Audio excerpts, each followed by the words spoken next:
Panthers at Eagles. Opened up Eagles -4.5, now -4. His total opened up 45, now 45.5. Panthers are coming off the 23-17 loss to the Redskins. The Skins were able to shut down McCaffrey, at least running-wise. He rushed 8 times for 20 yards, still caught 7 passes for 46 yards. Denoris Searcy may be done for the year after his second concussion.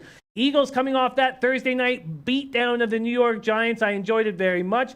Wentz went 26 for 36 for 278 yards. 3 TDs. Smallwood and Clement combined for 94 yards on 29 carries. Aguilar caught 3 passes for 91 yards. Jeffrey 8 for 74 yards. Sort of felt like old times. Peterson will have extra days to prepare. Jason Peters tore his biceps, but is expected to return this season.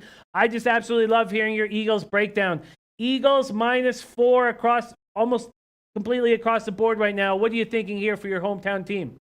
Yeah, even climbing up to 4.5. I said it 2 weeks ago. I loved this spot without even knowing who was going to win the next couple weeks. I thought the Eagles would be in a great spot at home. As long as they're hovering around that 500 level, at least they should be able to handle. You get the extra days to prepare, the extra days to get healthy. Jason Peters, who did tear his bicep, looks like he's going to give it a go in this football game. Maybe you get Darren Sproles back this week. You know, you lost Jay Ajayi, but you needed that mojo win, Jimmy. You got it Thursday night. Everything came together. Played good defense, played good offense. You know, righted the ship, and now you get to sit back and wait. And Carolina had to go on the road and forget what that final score said, where Carolina, was one pass in the end of the game, maybe from beating the Washington Redskins outright. For 3.5 quarters, the Redskins were by far the better football team in that game, and a banged-up Redskin team with a running back leading the way with a separated shoulder, and your most reliable guy, Chris Thompson, not even playing in that environment. So if you get Darren Sproles back here, that's going to be a little bit more of an additive. I just think 4.5. I was hoping the line would even be a little bit shorter than that, but I know 3.5 showed up right away. They were snapped up immediately. I think the Eagles can win this game by 7 points. I think they line up really well with the Carolina Panthers, and they just seem to have their number lately with beating them,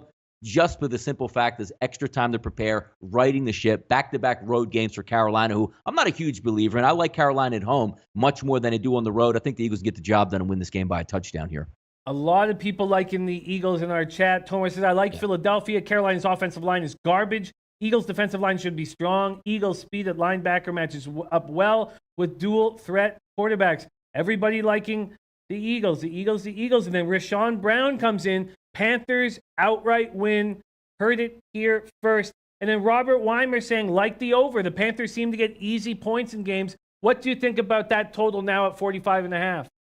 Yeah, I would like it better if the Eagles were more explosive, Jimmy, to be honest with you. I mean, I like the fact that Alshon Jeffrey's back, looking like he's going to be a playmaker. But on both sides of the football, I don't know if we're going to be going deep and beating teams deep. I like Funchess in the red zone, a big, tall wide receiver coming into his own in the NFL. McCaffrey on the outsides. But you just don't have that offense yet where, you miss the Mike Wallace or the Torrey Smith being on the Eagles, where you have that element of a play-action pass where Carson Wentz can unleash something deep, 50 to 60 yards down the field. I think this game is going to be more of a slugfest type game. Do I think the Eagles can win and win by a touchdown? Yes. But the over-under has me a little bit perplexed here because I think there could be a lot more of a defensive effort. 2 mobile quarterbacks out there that might be able to run for some first downs and keep the chains moving. I don't have a great feel for the over-under here, Jimmy. How about you? I am concerned about totals with the Eagles, especially after that beatdown against the Giants. So I don't have an angle on it yet.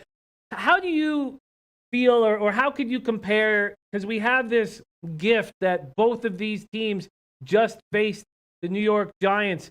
How do you compare the two teams and how they handle the Giants? And when we look at them, should that make us jump all over the Eagles, or is that simplifying things too much? No, simplifying it too much there. That's where you would get in trouble. We say, well, this X team beat this team by this amount, and they beat this team by this amount, and they struggle with them at home, and they beat them easy on the road. Styles make fights in those certain instances. I take that right out of the equation. I just think the way both of these teams line up, I would actually be shocked if the Eagles lost outright. Now, look, hey, it's the NFL. Teams can beat teams. This game might be 23-20, and Carolina gets the cover. But I think the Eagles are going to win this football game, and I think that 3.5, 4 points, whatever it is, I think they're more likely to get the cover than not in that end. I would be shocked if Carolina came in and beat the Eagles straight up in this game, Jimmy.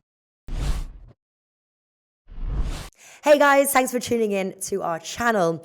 Now we've put a lot of work into producing all these free videos, so please help us out and keep all our content free for you forever by simply liking, sharing, commenting, and subscribing. Now, not to mention, a visit to our industry-leading website will warm the hearts of all our SBR employees, especially myself. Now, the links are over there to the left, so do check those out. Thanks for watching.